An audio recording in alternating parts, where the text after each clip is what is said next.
the stars be with you.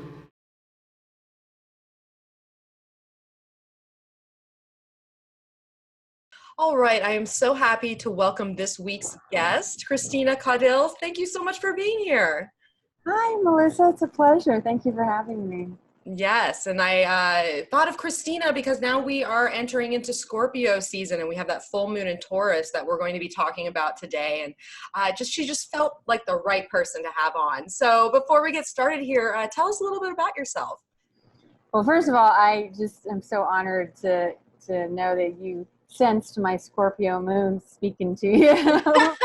Because I have a Scorpio moon in the 10th house, conjunct the North Node and Venus. So it's pretty out there. So as much as I try to hide Scorpio, it comes through. Yeah, or maybe you're just extra sensitive. Well, probably a little bit of both, but yeah, that 10th house, we're going to see it. Yeah. So, my business is Radiant Astrology. You can find me on radiantastrology.com. And a little bit about me, I'm an evolutionary astrologer. And so in evolutionary astrology, we really come from a perspective that the chart is the window to the soul. And that the chart itself, is not the soul itself. There's actually a living, breathing human, soul incarnate that is actually, the real sort of focus of the astrology when you're like reading someone's, when you have a session with someone. So we always prioritize the individual and their consciousness, because from what we believe, you don't see consciousness in the chart, but you can tell a lot from the symbols about the soul's intention and the potentials in a lifetime. So it's really a beautiful way of using astrology to help people become more empowered. And I think that's really the beauty of modern astrology, is we realize that astrology is so incredibly vast and such an amazing tool that we can use it in so many different ways. And, what better way than to go beyond just the fact that life is more than just a bunch of, series of events happening to you, but yet, you have a purpose and you have a reason for being here. And that's what the astrology can actually help us to access. So let's see. And a little bit about me, I was an art dealer for about 12 years in Atlanta. My husband and I had a contemporary art gallery. And I happen to be in Atlanta now. I'm about to give a workshop this weekend, although I think this might come out after the workshop. Probably. I'm like, what week are we? This will air on the 22nd. The 22nd. Okay. So yes. It's this weekend I'm doing actually a first and hopefully a series of lectures here in Atlanta on the Astrology of Creativity. Oh. So looking at the charts of artists and looking at sort of the creativity signatures in their chart and when they were creating their masterworks. Oh my gosh, I love it. Because when you were just speaking of evolutionary astrology and the idea of consciousness behind it, the first thing that popped in my head, and I'm probably going to bastardize the quote, was, life doesn't happen to you, you create it, in a sense. Like, it's a very creational type of, don't wait for who you're going to be, create who you are instead. So I love how that's what I thought of when you were saying that. Yeah, and then when you think of Scorpio season is such a great reminder of the cycle of life and death and rebirth, right? I mean, endings and death are real, but they are there to serve a purpose, in order to open the door to a new cycle and a new phase. So I think it was Liz Green who always reminds us that in Scorpio, sort of the plutonic realm, 8th house, it's more than just death. It's actually about regeneration as well. So it's as much about regeneration as it is about death and transformation. Yeah, that makes a lot of sense, and it falls right in with our seasons, because if we think about, we're recording this at the tail end of Libra season, of course, but Libra is essentially what kicks that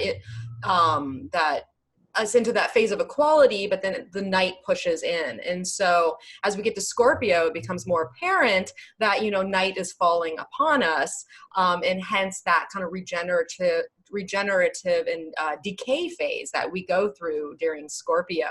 And so I guess we're kind of entering that right now, where we are, you know, it is very much about regeneration and moving through that, what that process might look like for a lot of people. You know, it makes me think of, I recently posted something, I don't know, some kind of like torturous love poem or something like that on my Facebook page. And someone said, this is just so misogynistic. And I thought, you know, like it wasn't, but in a way, like when you think of, you know, maybe misogyny is just too extreme in one sense, but what I think is beautiful about Scorpio season is there's something beautiful about the decay process. And I was speaking about this for this webinar, and I realized I had dead roses behind me in a vase. And they were beautiful. And I said, you know, it's finding the beauty in the decay, and just knowing that in and of itself, you know, there's the flowers have the moment of being in a bud and of blooming. And, you know, we think of that bloom as being, you know, something wonderful. That's why we pick it and put it in a vase and think that that's what a flower is, but it's just as much, you know, the decay and, you know, just like all of us, we have those cycles. And like you said, the Scorpio season reminds us of sort of, you know, moving into, like we had the expression, the full expression of the summer, moving into fall, and just before we're going into sort of the depths of winter. Yes. And it's a cyclical process. And like you said, you know, people might kind of shy away from it or don't want to look at the dying rose. But like you say, it's like a stage that we're in, and it's just part of the natural process of life. And, you know, essentially when we have that decay that, you know, breaks everything down to get it to, you know, because when something decays, it literally, you know, especially with the earth, it feeds back into the earth, right? It becomes essentially nothing, but it does have the nutrients within that void to create, you know, seemingly endless possibilities from that actual, you know, decay when we would let it go. So I'm kind of excited. I mean, how are you feeling about, there's a lot of dynamics going on right now, right? We got our Venus retrograde going on, which is definitely coloring a lot of what's happening, and Venus is in Scorpio. So, what have you noticed? Let's talk about Venus retrograde for a second. What have you noticed within the cycle right now? What do you think this coming sun, who's going to be conjuncting Venus this week, is going to kind of color this Venus retrograde cycle? Wow. Well, you know, as soon as the sun ingresses Scorpio, I mean, the Scorpio season will start off with a bang, you know, because it opposes Uranus and Taurus, right? And just kind of looking at the chart here. Not only that, but it'll square the nodes, the lunar nodes, in Leo and Aquarius. So there we have a fixed cross. And, you know, I think it was Anne Ortley that I had heard say, anytime you have any kind of a cross, it's like there's someone who will have a sense of being nailed to the cross, kind of like Jesus on the cross, like being persecuted in that way. And I definitely do see that usually some kind of big theme with these kind of signatures. And with it being with the nodes, you know, the nodes are about in at least evolutionary astrology, about our collective evolutionary growth, right? So it's like the path of growth, and they need balance.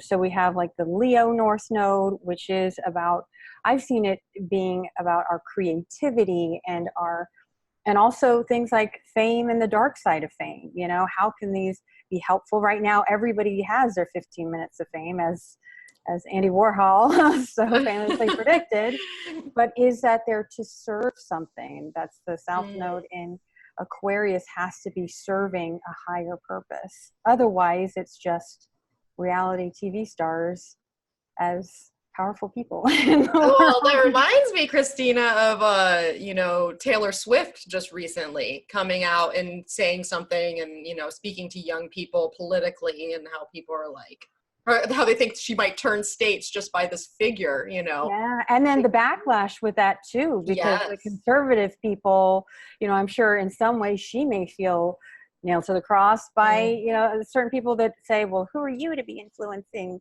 people with their, you know, blah, blah, blah, political. Yeah. So But that, who so are that's they? perfect. Right, So exactly. Who are you you? know, you Nobody. ain't nobody. Come on, we all have a view to share.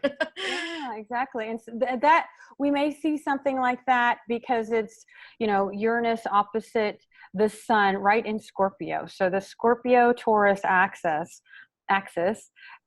Taurus is about where we feel safe and secure, or where we even cling to security. And the opposition of Scorpio is having to move beyond that, is moving beyond where you feel safe in order to grow, taking risks, going into the danger. You know, and Leo also has to do with risk.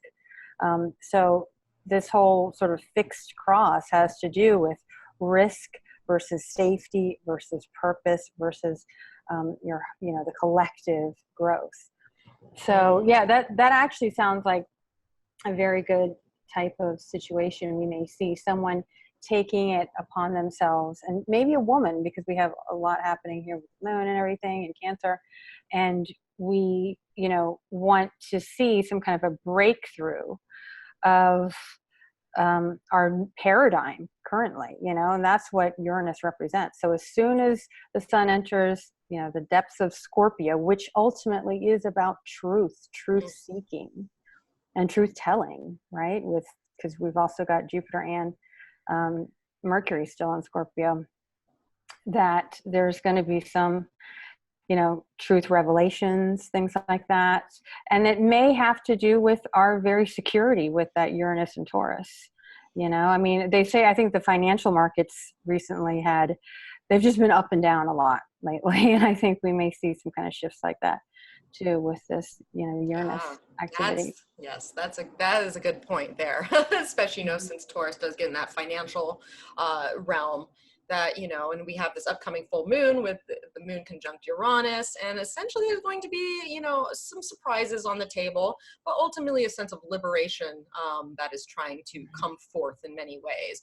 And I'm not sure that it will happen right away, even though, like, usually Uranus is like, you know, yeah, click and it's done, and you're like, what's going on? But I think that as we have this full moon who's going, you know, the sun is going to oppose Uranus and kind of give us that awareness of what may need to be shaken up in our life to get greater security. Because essentially with the sun in Scorpio, we are gaining awareness around fixed emotional matters. And a lot of times our fixed emotions can keep us in this false sense of security, I think. Yes. Yes. And so I'm wondering if part of this full moon that's coming up is trying to release us from these patterns so that we can find greater peace, because Taurus wants peace too. And so does Venus. And then, so basically the sun is going to oppose Uranus, and then Venus is going to retrograde over to conjunct the sun, and then eventually oppose Uranus herself on the last quarter phase of the moon, funny enough. So I'm thinking On that Halloween, actually. is it right, right up in there? Oh yeah, because Yeah, it's like right before. October 31st, from Uh, what I see, October 30th and 31st, it looks like Venus is at 0 Scorpio. yeah, so I'm seeing a pattern here, especially since our new moon started with that Sun Moon Pluto square from and right when Venus went retrograde. And so yeah, I feel this lunar month is really playing out a lot. To be regenerated through all those different means of, if that makes sense. Yeah, well, you know, you were asking about Venus retrograde, sort Yes. of like what have I seen from it? A few things I've noticed sort of generally. Um, when we had the Mars retrograde of the summer, that was when a lot of the stuff with like Harvey Weinstein was blowing up, and he was being totally, you know, like it seemed like everybody was on the same page. He was a bad guy. He needs to go to jail. You know, everyone was telling their stories, and so the Mars was sort of like back on his heels. You know, he wasn't having any sort of strength or force. And then as soon as Venus entered her retrograde shadow, what I noticed was that's when the Me Too movement, like the women started like fighting each other. It became like friendly fire, it's like, hello, we're supposed to be on the same side. Why are we like, and then now they're saying, oh, well, I don't know if it was Rose McGowan was like, well, Me Too is worthless and blah, blah, blah, blah, blah. And everybody's like jumping ship and everything. Or the him too, isn't that a thing? Yeah, oh, him too. I'm not even up on the list.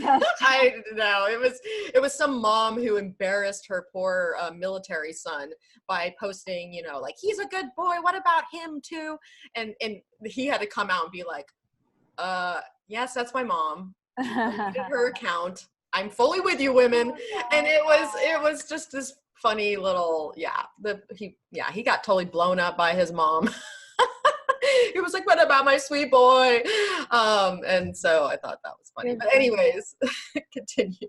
Well, at least he came out in support of his mom. So there. Yes, well, in support of women, because he didn't want the women out there. He's like, Mom, you're doing me no favors if you're, in a roundabout way. So, right. Yeah.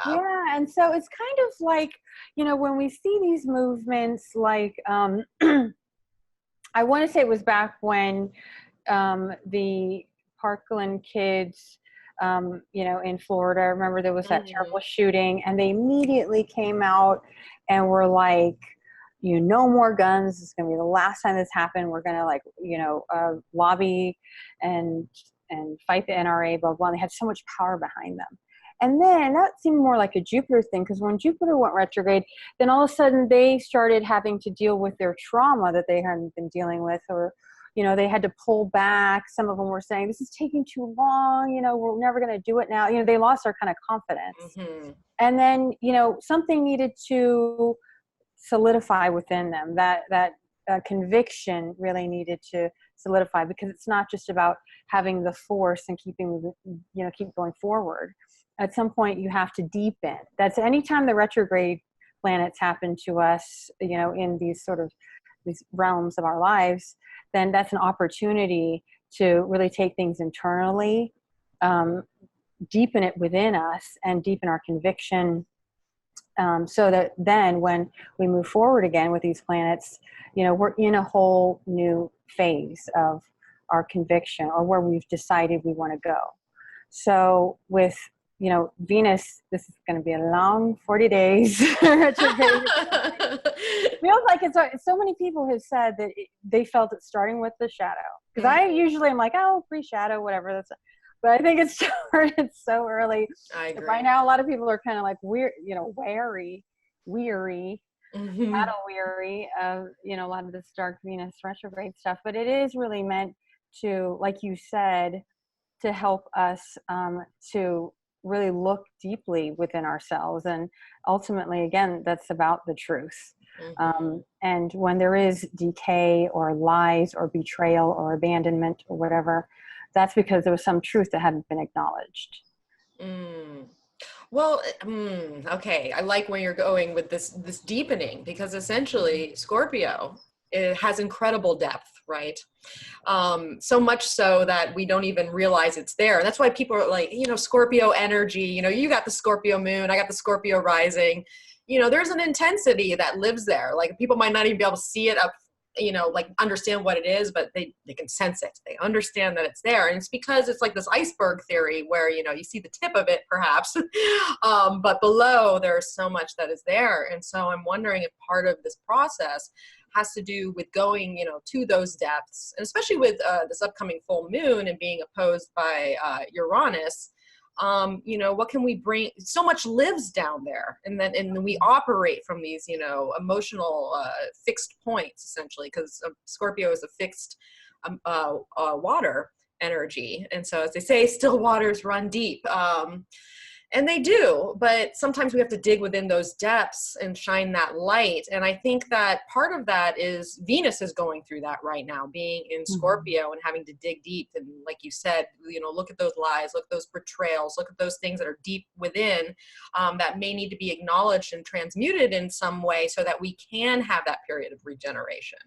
Mm-hmm. Or at least I hope. Yeah. And then, and it's interesting, the sort of journey Venus going from Libra to Scorpio, back into Libra, back into Scorpio. I mean, because the Libra, Venus, rules Libra, and this is where she wants harmony. She wants, everything to be pleasant. And that can be very surfacey. And it can serve a purpose because, we all want a nice day where everybody's being nice to each other and da-da-da. But if it's not, if there's hatred underneath there, if there is resentment, if there is just like, I just can't stand you, or you did something terrible to me, or I can never forgive that, or what, then I think the, Scorpio retrograde, Venus retrograde in Scorpio is helping us to sort of release some of this. Maybe it's anger or resentment that we didn't realize we had, or maybe it's just been festering for so long because, Scorpio is also co-ruled by Mars. And I do think that there is some rage and anger in there because of that. So it's like and I've seen in my own life, that, some reminders of how much this buried anger or resentment over years, because anytime you're dealing with Scorpio or Pluto or eighth house stuff, it's your issues that have been going on for a long time. It's not new, and it's usually not easily resolved. It's something that you have to sort of go through some kind of internal metamorphosis. That's why it can feel so uncomfortable, because we all have a part of ourselves that we just maybe don't even accept ourselves. We reject parts of ourselves. And then once we see them reflected in other people, then we start that's where we have that extreme attraction, repulsion with people. That's very Scorpionic. And that all has to do with how we've been working on our own shadow and what we see in there. Yeah, and then, that plays into Libra and Scorpio energy both, because essentially it is mirroring out to the other for different purposes. And so we are very much in, a relationship transit to some extent. And it's about to go deeper. And, it is that relationship to others and what we get mirrored back to help understand, how we operate in many ways. And then in turn, we get to work on a relationship with ourselves through that understanding.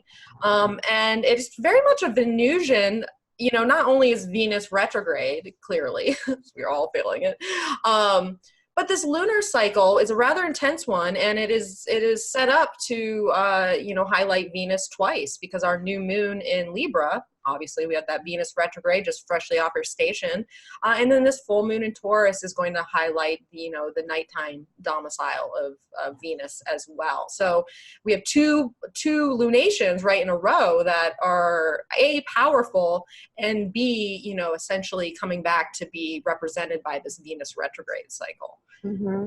And I'm just noticing at that full moon, Venus is sextile Saturn, which I think can be positive in, Venus in Scorpio wants to be real. It's like in Libra, she doesn't want to rock the boat, but in Scorpio, it's just like, I'm done with, I don't care about rocking the boat. I'll turn it over. I'll capsize it if I have to, if it means being real. But with this sextile to Saturn, I would see that as, saying what needs to be said, making what adjustments needs to be made in relationships, but doing it from a place of responsibility and maturity, maybe. Yes, because we have the opportunity to, since we have that sextile, because it's not always guaranteed, but there's the opportunity to do so. Yeah. So it's great to be able to see the symbols, to say, okay, I have this potential support here from Saturn, where, maybe I don't have to boil anybody's bunny to get my point across. Save the bunnies, people. Leave them out of it. No, I think you're absolutely right about that, because if we think about Saturn in Capricorn alone, Saturn holds a lot of dignity there. So he's doing his job. He doesn't have to look to anybody else to do so. And I think with that sextile from Venus, I think it is also reinforcing what you were saying about maturity. But also with maturity comes usually patience with other people, with the process, with what we have to, because that's why things are going here. Because I keep seeing we have this kind of electric full moon, but then we still have aspects that are going to carry on in the coming days after it, all the way to last quarter. So I think this is a patient process as we are freeing ourselves from some type of, thing that weighs us down, particularly emotionally, or that has done so for a long time. Like you're saying, these fixed, this doesn't happen overnight. These are things that are really, can go back to childhood type of thing. And even though, we've got that into, obviously with the moon and Uranus is going to want some kind of either liberation. And, this is the thing is Uranus in Taurus, I mean, that's going to be a very important signature for this lunation. And it can go, I mean, it doesn't have to necessarily be like total survival anxiety meltdown. I mean, it can also be, like you said, a liberation. I've seen people that have been stuck in certain areas of their lives, like their Taurus house area. Mm-hmm. And as soon as Uranus came in there, it's like that whole house just sort of just said, I'm not being stuck anymore. People like letting go of areas in their lives where they felt like not being sustained, not feeling safe, not getting appreciation, not, whatever it is that, and a lot of it can have to do with self-worth issues. Are you giving your power away, and is that affecting your self-worth? Those types of things. And so in some ways it can be a beautiful release, like a shackles off in some way. Oh, I love that, especially for the Taurus full moon, but also for this Venus retrograde cycle, because essentially we are pulling back and going within to evaluate those things, because Venus has to do with our worth and what we value. Do we value ourselves and our time and our energy and our emotional well-being, and how do we go forward to facilitate a more sustainable response to that? Because that's essentially Taurus, looks for that sustainability. And that's why when it has something that's doing the job, it will stay there. And it was like, okay, I got this. This works for me. And well, one thing I wanted to say with Uranus and Taurus, another thing I've been observing is, Taurus can also be the great procrastinator. But Uranus coming in there has helped, I've seen it's helped many people to see that it's time to stop procrastinating. It's kind of just like, maybe it's a person who, I don't know, like never set up a website or a Patreon or let's use Patreon for the example. Because that's something I need to set up too. But it's like, because the money thing or and it being something that's, can help to sort of accelerate your survival or whatever. Mm-hmm. And now this can be a time to say, it's time that I invest in myself, invest in my future, and not procrastinate in that area of my life that I have been so slow to develop. But I know that it can help me with my sustainability in my life. So that's one potential. What just occurred to me, Christina, is I'm pretty sure that I set my Patreon up when Uranus went into Taurus, like the week that it went. I didn't even know about it, but I had done so because it was right after that new moon in Aries back in April, and so that's funny. Yes. So yes, no more. Yeah, let's get that procrastination out of there, because Taurus is slow moving, right? And kind of has that turtle. Like my significant other has a Taurus moon, and sometimes my Gemini Mars is just like, can we go? I'm like pushing, like, come on, move faster. My husband has a Mars in Taurus, so I know exactly what you're talking about. And he's, he's very thorough, but getting him to just like sort of get started, like get the initiative going, that is really hard. But I have noticed that since Uranus has been in Taurus, even though it's still out of orbit of his Mars yet, but he has had to be more quick on his feet and more nimble, which is not something he's known for being.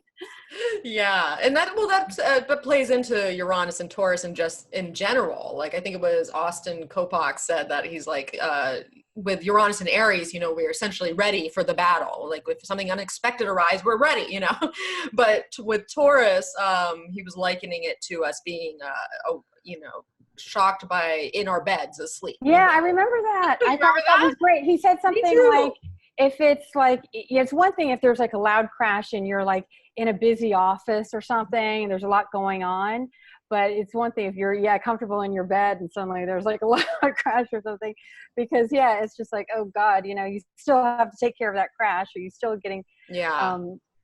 So that's why I think, when we look at the Taurus part of our chart, and if we're just taking it, from sort of a self perspective, and then we can see, this is an area where I seek safety, I seek peace, I seek continuity. Uranus is calling for some kind of acceleration in growth. And with Uranus, sometimes it can feel like it's growth that's just too fast right now. We can't keep up with it. That's why Uranus can sometimes be associated with trauma, because it can be experiences that even the psyche can't always process right away. But when we can sort of see it coming and we can see it in our chart and we can say, I got to go with it. I just recently had Uranus, actually it's going to happen the third time, going back and forth over my IC.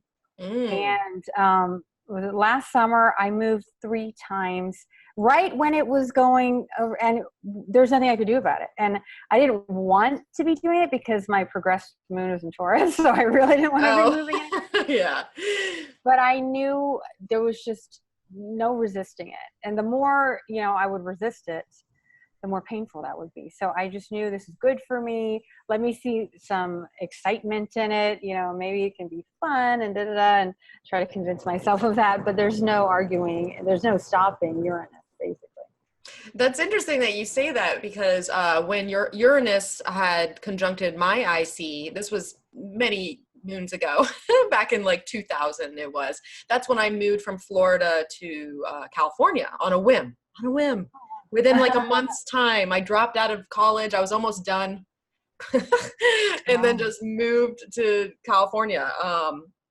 And I had only been there once for like a couple days. And that was just what did it. But, so that happened in Aquarius. So if we think about the Aquarius IC versus this Taurus IC point, where you're like, I know this is good, but I don't really necessarily want to do it, where I'm like, oh, throw everything, to the wind and like, just go for it. And so that's kind of funny. Exactly. Yeah. So I've just learned to, that's the thing about like with Uranus is you have to, if you can, if it's possible, welcome the change, welcome the acceleration. And really, that's really the ultimate planet of evolution. Evolution meaning, it's good for our growth. And then we have this opposition with the Scorpio signatures happening. And, Jeffrey Wolf Green makes the distinction between like transformation versus metamorphosis. And Scorpio is true metamorphosis, because the metamorphosis of Scorpio is like, the phoenix rising from the ashes. So it's not like just changing, or getting better or whatever. It's like just a complete change, a soul change. That's why we consider Scorpio, Pluto being symbols of the soul. It's like, I think of this period with Scorpio season as not just, like we think of spring cleaning in the spring. This is like soul cleaning, this is like, it's a different type of cleaning. deep down. And at first when you clean something deeply, things become a mess at first, I know. And then, that's so funny, Christina, because whenever we know that when we want to clean something, then we have to like rearrange, and then you look around and it looks 20 times worse than what it did when you started. And there's always that moment where you have to like push yourself to continue. You like it's almost maybe that's just me. Like I'll look around and I'll almost want to give up at that point. But I know that it's going to be so much better if I just keep going and get it all arranged. So maybe that's kind of part of what we'll be going through now. Yeah, and there's kind of no getting away from it, because the guck and the muck of the Scorpio season it's like we realize, kind of like with the whole Me Too thing, it's like, oh my God, this has been going on for so long. It's so widespread. It's been right in front of our noses, but we let ourselves push it aside. We let ourselves, women, we all conspired into it as well, you know, like, oh yeah, don't let that, boys will be boys, and you know, you need to keep your mouth shut because of your career and blah blah blah, blah, whatever. And that just allowed all this festering to happen, you Yeah. know, even more. And I'm not saying that, you know, I'm not into victim blaming at all, but I'm just saying it helps to, especially with the Jupiter in Scorpio helping to sort of just be like a Pandora's box where we can actually see and prioritize this issue. Because it's like, you know what, we've put it on the back burner for so long, there's no ignoring it now. So this is a time where we, you know, start dealing with issues that are really actually so significant to our survival and to our growth. Yes, that's a very good point, because essentially we are unpacking those things right now, and we are cleaning that house, and it looks a mess, and we haven't approached that yet because the timing wasn't right. Clearly this Jupiter and Scorpio, and with Uranus moving into Taurus, you know, these are highlighting some significant kind of feminine signatures that can help bring this, you know, uprising essentially that's coming to play. But yes, like you said, it's going to be a mess before it's sorted out. We're going to be vulnerable. And that's, you know, Scorpio doesn't necessarily like to be vulnerable. Oh, No. It'll protect itself however way, shape possible. And sometimes in ways that are rather unsavory because, you know, I mean, you probably know this with the Scorpio moon and my Scorpio ascendant. Have you ever said something that to you is like whatever, but you go straight to the heart of another person? Like it just probably all the time. well, we've used it for good now. But you know, in my youth, sometimes I would just have like a quick little, you know, scorpion stinger that comes out, and I was just kind of like playfully like, heh. But you know, those will really be taken to heart from people. And essentially that's just was my own defense mechanism. Like, don't mess with me, you know, like this is what you're going to get type of thing. And so that really exists when Scorpio comes around too, those type of lower type of vibrations. Yeah. And like, you know, I see Scorpio as our fears a lot. Now, I've heard, you know, astrologers talk about Saturn being our fears, and I'm sure there's fear all over the place in the chart. As there is joy, as there is whatever. But yes. I see it as, you know, obviously with Scorpio, there's this need to deeply bond, almost to, you know, like when people think of like a twin soul or twins, you know, you're bonding at a soul level. It's that which shapes us, you know, it's that which, you know, changes us, as we said, like the phoenix from the ashes or the butterfly from the caterpillar. But there's also that fear, you know, because it's the fear of going into the unknown. And and we also see it in relationships, as I said, fear of abandonment, fear of betrayal, rejecting others before they have a chance to reject us because we're so afraid of being vulnerable. Yeah. That's why I think this Venus retrograde can be especially uncomfortable, is because she's going to have to go through that vulnerable space. I mean, you know, is it better to just reject everybody at the hint that you'll be rejected, or do you really allow yourself to be vulnerable so that you can open up to real, true, deep connection? And actually, I've been noticing that ever since Venus has been retrograde in Scorpio, I've been getting a lot of clients and seeing people talk about the whole twin flame kind of thing. And it's like, it seems like you don't know someone is your twin flame until you've broken off with them, you know. Then it's like that pain is so deep. It's like, it feels like eternal. It feels like ancient. It feels like a rip to your soul, that then people say, oh, this isn't just a regular love. This was a twin flame thing, you know. I can't, you know, I'm no expert on twin flames or twin souls, but it's just that, you know, that yearning of the soul, the pain from the soul. And that's what we really need to experience in Venus retrograde, because then that can take us to, what do I really need to feel fully nurtured and fully supported and fully deeply connected to someone. Yeah. Because I mean, Scorpio essentially is looking to merge. You know, most water signs are like, water merges with, you know, what's around it. And that Scorpio energy is looking for that same thing in a sense. And so that's why it's associated with things like sex or death, you know, because both are essentially mergers that are vehicles for some type of change in our life, you know, because once you go into a sexual relationship with another person, you know, you essentially bond in a way that is not, you can't come back from.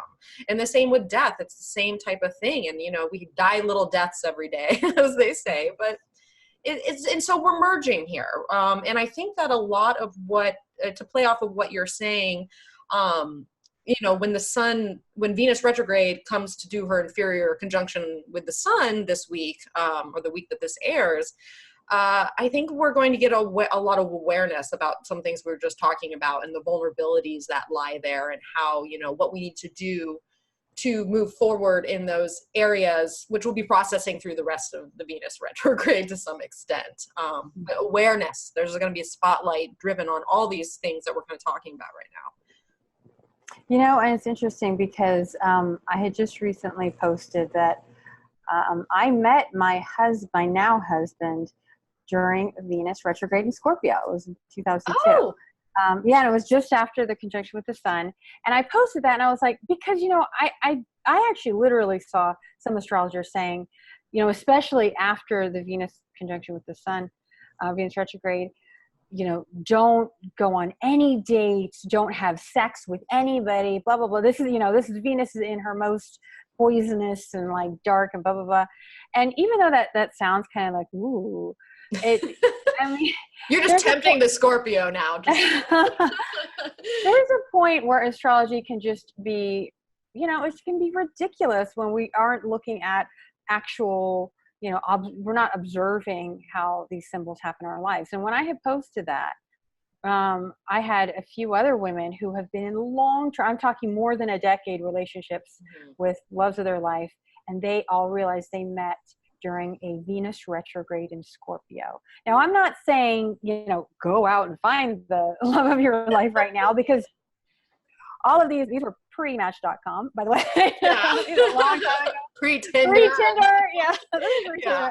Now the game might change with Tinder Yeah. coming in the picture. I don't know. But I know with mine, it was kind of like, I remember feeling like I'm just done with all the superficial stuff. I was really ready to find somebody. Now, it took me a while to decide he was the one, you know, like, because I wasn't sure, I didn't quite want to trust it. You know, I wasn't saying, you know, this is the time that I'm going to like find the love of my life. I mean, you know, it was before I knew astrology, but something in me was calling out for a soulmate. And this was a similar thing that I've heard from other people, that the Venus and Scorpio can take us to extremes, this extreme hunger for connection, this extreme hunger for desire. And also, like you said, it's like when we've bonded with someone and, you know, that relationship maybe no longer, that can feel like a death. And there are really all types of, you know, like a divorce is like a death to many people. Yeah. And we have to honor and respect those endings, because in every ending is a seed for the next cycle. And if, you know, we can't just skip over the ending, you know, the ending death part. We have to honor it and acknowledge it. And that could be a really good sort of ritual for this full moon in Taurus, because it's like ritualizing that you are releasing something that you no longer need. You know, the shamans often say that you thank the, you know, the gods for whatever was brought into your life, even if it was painful, even if you don't understand the lesson yet. Because in that way, having that gratitude helps you to release. And then only when you have expressed gratitude, can you then call in something new, call in that which you really want. And so, you know, I think it's a really shamanic time, the Scorpio season. And so it's a perfect time to be doing rituals and magic and things like that. Yeah, no, and that makes a lot of sense because when I talked with Kelly Surtees a few episodes ago, I had brought up the Venus retrograde cycle within the views of the Mesoamericans way back in the day, and how they viewed Venus as when she was turning retrograde, she was in her more masculine state. That's when she was her male warrior, fiery, and then once she made it that conjunction to the sun and was engulfed by the flames of the combustion of the sun, like you're saying, there's a rebirth that happens there, and she is cleansed in a way that she can be reborn in her ultimate female incarnation. And I thought that was just beautiful within, especially within our women's movement that is going on here. But just as you're saying, it's the same type of thing. Like, we are going into that void, we're going into this very creative empty space to basically be rebirthed up and out of it. And to liken back to what you said earlier about meeting your husband back then, and had been Venus retrograde cycle, and essentially you were asking, or essentially you were saying, you haven't figured out if you've quite trusted it yet. And that's the thing with Scorpio too, is we develop that trust, emotional trust in something. And I think that might be coming into play here as well, because if we don't trust and we're suspicious, which is very Scorpio type of thing too, how can we fully give? How can we fully merge? How can we, be vulnerable enough to go after what we want in life, unless we trust in the process? So I feel like we're kind of back to that, maybe that sextile with Saturn again, to some extent with that.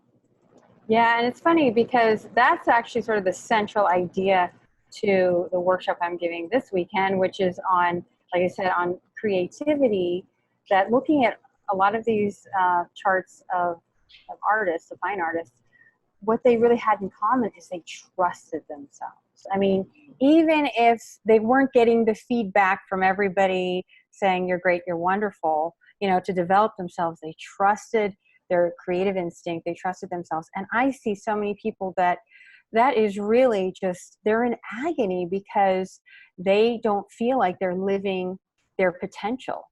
And the only thing getting in the way with that is trusting their own creativity, trusting that what they're doing that feels like purposeful for them is really their purpose. It's like waiting for everyone else to tell you you're great, you're wonderful, here's a check for $1 million, like, I mean, that, if you can really trust, means having that alignment, that internal alignment, regardless of what really, society or the outer world is really giving to you. You have to be able to go and to move forward with your own sort of, and it's even beyond just confidence. It's just, like you said, it's really that simple internal trust with yourself.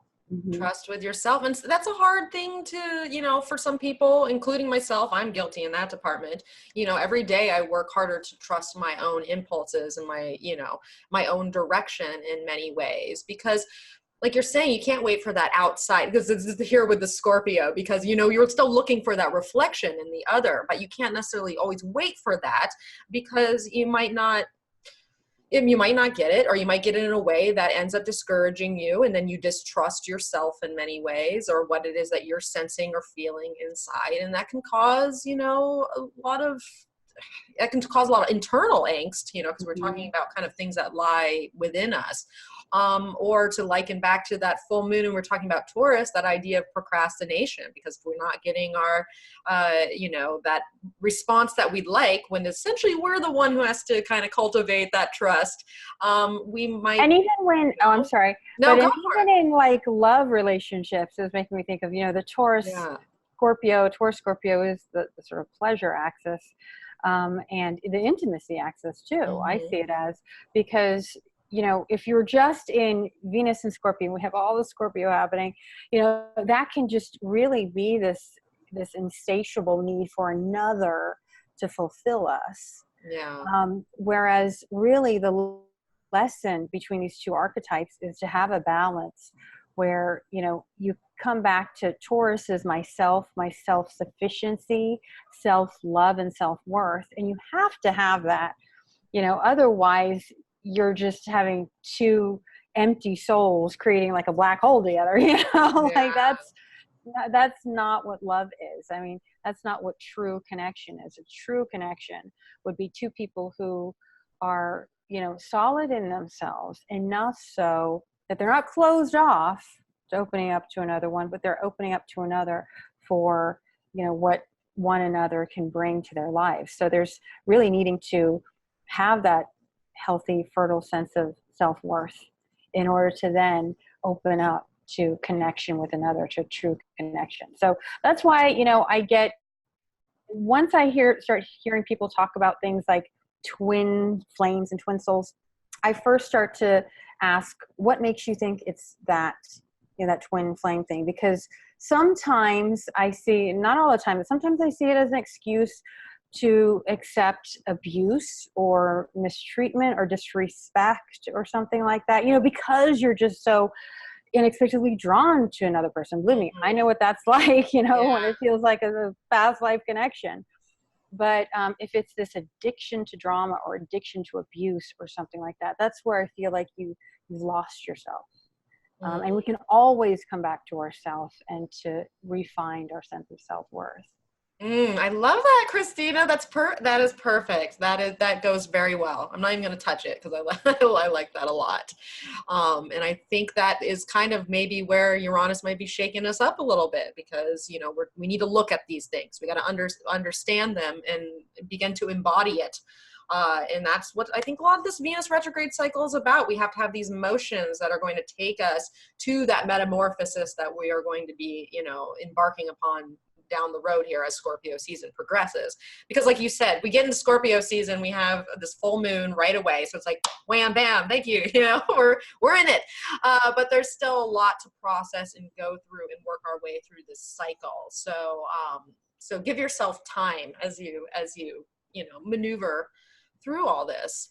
Now I find it very interesting that, you know, I mean, what do you think of, get a little political here for a second, you know, the fact that we have the polls coming up and we have elections coming up. And I was just thinking about elections in general, how they're always in Scorpio season. You know, and how, like, essentially there's always that changing dynamic that goes on, and that ruthlessness that happens like right before, when everybody's trying to, you know, say their positions. And we thought we've seen real ruthlessness before, but as much as we think it can't get any worse, it seems to just keep getting worse when it comes to it's very interesting that actually on November 6th, on election day, the moon will be very close in approaching a conjunction with Venus retrograde. And I really think that Venus will still be opposite Uranus. So at that point on the 6th. Yeah, it'll be like 2 degrees from Uranus. And the moon will be conjuncting it. So yeah, so there will be a Venus. Yes. I mean, it'll be out. Oh no, it will be in sign though. Uranus will be back into Aries and Venus will be in Libra. So that could be a game changer in some way. You know, that anytime we have an opposition of Uranus, I think it's like, you know, rebellion of the feminine, maybe. Yeah, I mean, that's maybe there won't be a blue wave. Maybe there'll be a pink wave. A pink wave. We need the women's party. I don't know if pink is women's color anymore. I know. I don't know. I'm so old. Like, no, I hear you. Not PC. I don't Yeah. know. What's pink and blue don't even make necessarily a color together, do they? I'm like trying to like merge the two. A lavender wave. That's actually my favorite color as a kid, so I'll take that. But yeah, no, I really think women are going to show up at the polls this time around, based on what, you know, we've seen, because it's interesting. I was reading somewhere about, I can't remember where I was reading. It was just talking about how, you know, because Scorpio can create some chaos. You know, there's like a chaotic energy to it, but it's still fixed though. So chaos that essentially remains things to be unchanged. And so I thought of the Kavanaugh, you know, whole thing right away, because, you know, that the day that they were having those hearings, the start of the hearing was Venus retrograde was exactly, or Venus was not retrograde yet, but about to station I believe, and was exactly on the ascendant. So it was very much a signature of this process. But after I read that, I was like, oh, no wonder, you know, it created all this chaos, but essentially he still was put on the bench, you know, I it's think still everybody knew from the beginning he probably still would be. And to Mhm. me, that's why it made Dr. Ford's testimony just even more powerful, because she knew she was going to be thrown to the wolves, Mm. and probably nothing would come out of it, but she did it anyway. Yeah. And if anything, you know, one of the reasons why they didn't want Kavanaugh as that seat, obviously he was a horrible human being, but he, you Other know, than that. I think, you know, because he's a very staunch anti-abortionist. I believe he's trying to like overturn Roe versus Wade. You know, that's definitely something. Now, I'm not a predictive astrologer, so I can't say. I'm not the best person to ask, like, will that happen or will that not? But I think you're right to be continuing to look at that, because obviously, you know, Saturn in Capricorn is law and order. I mean, especially in the first decan is Yeah. law and order. And as soon as Saturn entered Capricorn is when we started seeing all these Supreme Court nominees and things coming through. And so, I mean, that is law and order. So we're still having to deal with, you know, what changes are we going to be seeing that may be affecting us for years to come that have to do with our Supreme Court and our laws. Yeah, because you know Saturn and Capricorn, it'll stick essentially. And you know Jay Lehman did a nice little write up on what she thought about the chart of the moment when he was sworn in, and it had a late degree Pisces rising. And she said that it wasn't. She didn't think he was going to last that long, and that his post there will be shipwrecked, and his Yay! may well be negative for the reputation of the court, and likely Chief Justice Roberts will protect his authority. So I found solace in her write-up in hopes that she is onto something there. Well, you know, I do remember reading recently that, was it Chief Justice Roberts? One of the other Supreme Court justices has ordered an extensive investigation into Kavanaugh's background or whatever. So, yeah, it's looking like it's not over yet. Yes, exactly. And if anything, you know, I like to look at it as, yeah, that happened, and and a lot of us knew that was going to happen. He was going to get that appointment. But what is it doing? It's continuing to feed the fire. It's fueling the flames, you know, that of change, essentially. Because I think having those moments and feeling like things aren't panning out, especially as a woman, you know, what can you do next? Well, I can go vote. I can tell people to go vote. I can go, you know, pull my resources to the polls, in a sense. So I think in some backhanded way it might be positive, but you know, only time will tell. Yeah, and you know what I'm noticing is, you know, as we move into Scorpio season, near the end of it, when the sun gets to the end of, actually even really, depending on what orbs you use, but yeah, probably about the third week of November, there will be, you know, quite a long grand water trine with the sun, the North Node, which will have just moved into Cancer, and Chiron in Pisces. So this to me really speaks to, you know, the feminine is, you know, the North Node in Cancer, our collective, you know, need for community and belonging and nurturance, and that trining the Chiron in Pisces, our collective soul wounds, as well as the sun in Scorpio, which is illuminating, you know, the darkness, that sort of, that dark, dirty, festering crap that we still need to like heal out and do something about. Yeah. And we all have it. We have it in the collective sphere when we're dealing with society, and we all have it internally. You know, no one gets away from, you know, the gunk and the muck, and we're essentially moving through that our whole life to kind of shed those skins over and over again into, you know, refreshed incarnations of ourselves, especially emotionally. So, you know, like, yeah, this season might be a little whoo, but at the same time, we are rebirthing in many ways, I think. So, so to wrap it up here, I mean, do you have any little takeaways or some tips maybe on how to either work with this full moon or just Scorpio energy in general? Ooh, yeah. Like I said, I really see this Scorpio season, just looking at this whole time, the sun being in Scorpio, because so much else is happening, but just the very basics, looking at this transit of the sun in Scorpio and seeing that as an illumination of your soul, your soul's purpose and your soul's need. And sometimes when we look at our subconscious, right, it's something that is beyond our consciousness.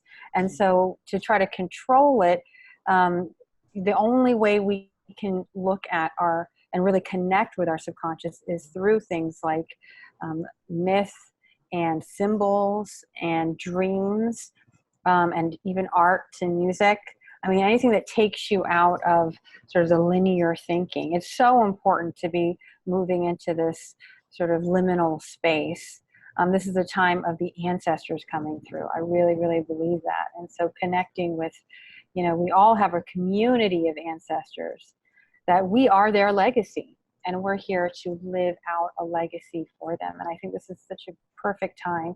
And we've got Halloween, which, we've turned into a party here in America, but the next day is the Day of the Dead, which is, I hope we can take on more of that sort of, that symbolism where we honor the dead, we honor our ancestors and all of those who have enabled us to have life, because life springs forth from death. Like every day, whether you're eating animals or plants or whatever, it's other life that is fueling your life. And in some ways we are standing on the shoulders of our ancestors, on giants, on the gods. And so this is a season that we honor that. And whether it's through ritual or through prayer, it's a great time to be connecting with that, because that connection is so much more palpable at this time. I love it. What a fabulous way to end our little talk here. Oh my gosh. All right, Christina, thank you for all that wonderful information. Yes. Great. Thank you so much, Melissa. I so enjoyed it, and love your podcast. I need to have you on my podcast soon, on Radiant Astrology Podcast. Oh, well, let's talk about that real quick. So where can people find you? What are you doing? I know you got a course coming up. Also, Yeah. tell people. Okay, so just quickly, well, you can find me on radiantastrology.com. I also have a podcast on iTunes, the Radiant Astrology Podcast. I haven't done a weekly thing yet, because it's kind of like when I have time. And it's a lot of work.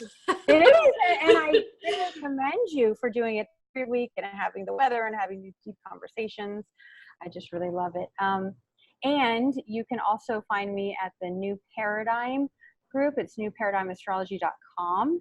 And we just launched, well, actually the course starts October 25th. And so we just opened enrollment. It's a 4-part course called Astrology of the Soul. So it takes people from the very beginnings, the foundations of evolutionary astrology, which is part 1. And then focuses mostly on just getting sort of a general grasp of astrology and how the evolutionary astrology lineage fits into that. And we go deep with the archetypes and the elements. And then we'll have 3 other parts that get more and more advanced. So you can either join the entire year-long course, or you can just start with our part 1, which starts at the end of this month. And you can find that at newparadigmastrology.com.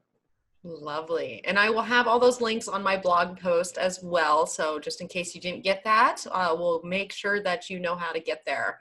Oh, that's wonderful. So you're basically starting a course that will then be a more prolonged type of experience if you choose. Yeah. And you can, the great thing is, like, if people want to do it live, then they can join us. And it's me and like 6 other astrologers. I mean, it's Sol Jonasson from Norway. It's Ari Moshe Wolf. It's Maurice Fernandez, Kai Pacha Lesher, Tim Holleran. I mean, these are all like titans of evolutionary astrology. Yeah. You're like, I don't know how I got there. I just got lucky. But they are these major, like, incredibly wise teachers. and I'm lucky to share space with them, as well as Julia Simas from the CIA. She's going to actually be teaching about astronomy and sort of just getting the basics of the natal chart. And what we'll do is we'll teach it live, which is great to do it live if you need sort of more of a hand holding. And then after that, we'll have recordings, and people can always just buy the recordings and do it at their own pace. But if you want to be in a community and learn with others and have hands-on with the teachers, then you want to join us live. Perfect. And so that starts October 25th, correct? 25th, yes. Okay, perfect. All right. Well, you heard her, go check that out. And if you don't have time now, you can always come back to it later on as well. So that's a nice thing to have.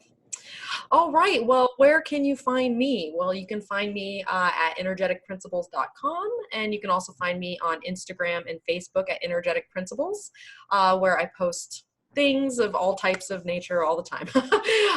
And if you like what you hear today, spread the good word, because sharing is caring. So I would appreciate helping to get it out there a little bit more. And if you feel so inclined to leave a nice review on iTunes, I will take it.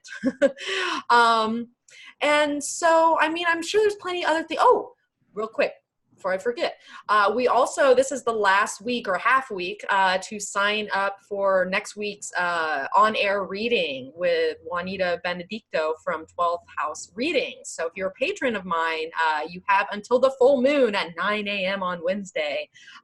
What day? What day is it? I should know. The 24th. To submit your question and your numbers and all that. And so good luck to anybody that is submitting. That will be fun. We have next week we're doing a live on-air reading, which is like astrology and tarot combined. So and one person wins it. One person wins it. And so they'll be our guinea pig online or on air. And I'm really excited. I think this is going to be a lot of fun. That's exciting. So, yes. Yay. All right. Well, fabulous. Thank you again, Christina. I really appreciate your time. Thank you, Melissa. Have a happy full moon. Yes. And you out there have a happy full moon as well. And thank you so much for tuning in. And as always, may the stars be with you.